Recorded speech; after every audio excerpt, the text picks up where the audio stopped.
A disturbing 1981 film from Canada could serve as an enduring learner's manual for any family worried about a son or daughter succumbing to the lure of a religious cult.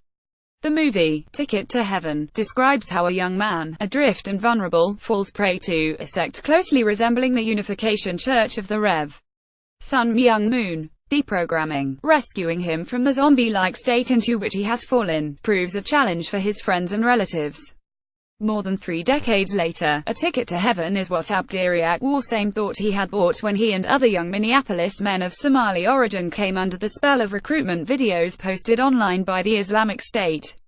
The power of that propaganda to inspire acts of terror was evident again last week in New York, where the authorities said such videos impelled Sayfullo Saipov, an Uzbek immigrant, to drive a truck along a bicycle path at high speed, killing 8 people and injuring 11 others. In Minneapolis, the aspiring jihadists were like the fellow in the 1981 film Nowhere Men.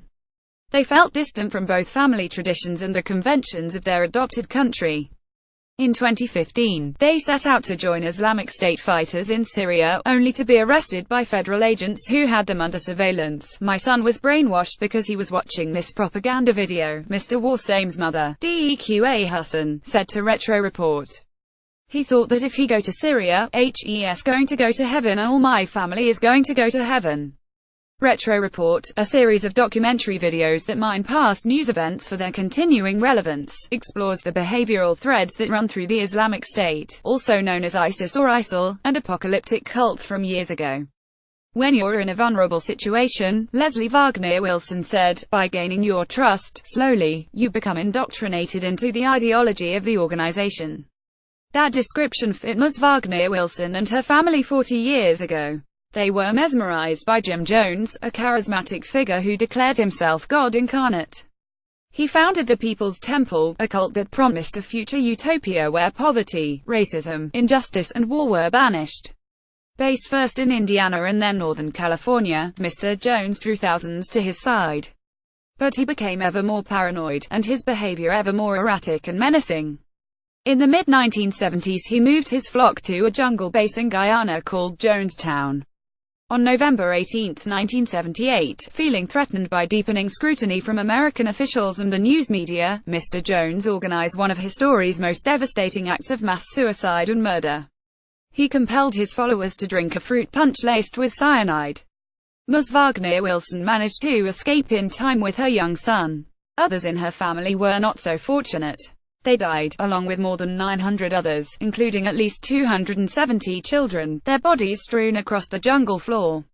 The horror shocked the world and gave rise to a lasting expression for blind adherence to a perilous idea: drinking the Kool-Aid. Jonestown was not the last cult twisted by visions of apocalypse.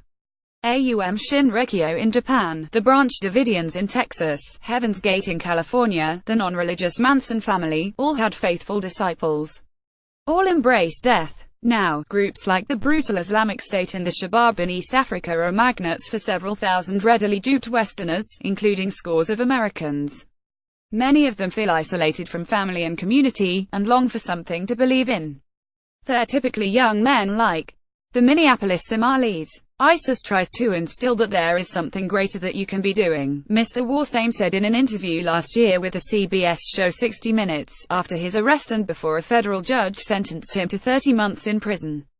"It kind of takes control of you," he said.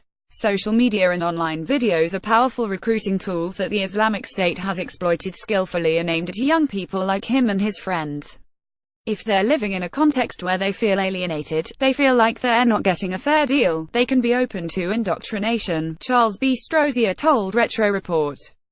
Mr. Strozier, a psychoanalyst who is the founding director of the Center on Terrorism at John Jay College of Criminal Justice in New York, added, "They're susceptible to thinking of these larger messages which come flooding at them through the internet. They are not necessarily beyond salvation, though." Almost as if Ticket to Heaven were a training film, the federal court in Minneapolis has turned to a version of deprogramming as a possible solution.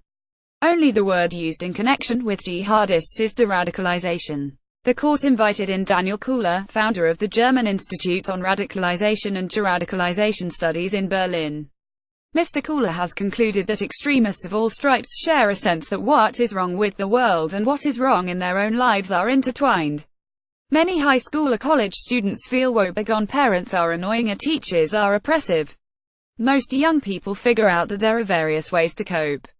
But for someone who has been radicalized, say, a teenager led to believe that his religion is being persecuted, the perspective can narrow and obvious solutions fade except maybe violence.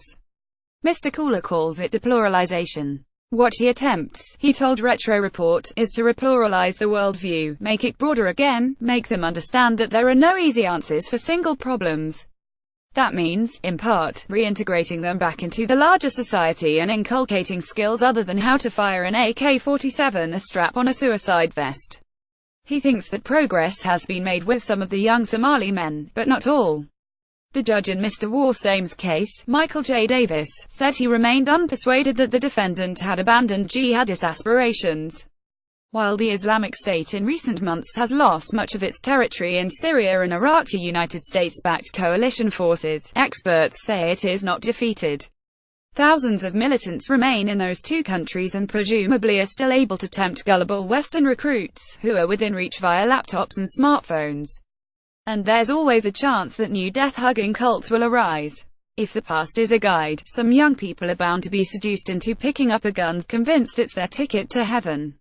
The video with this article is part of a documentary series presented by the New York Times. The video project was started with a grant from Christopher Buck. Retro Report, led by Kyra Darnton, is a non-profit video news organization that aims to provide a thoughtful counterweight to today's 247 news cycle. Previous episodes are at nighttimes.com. Retro Report.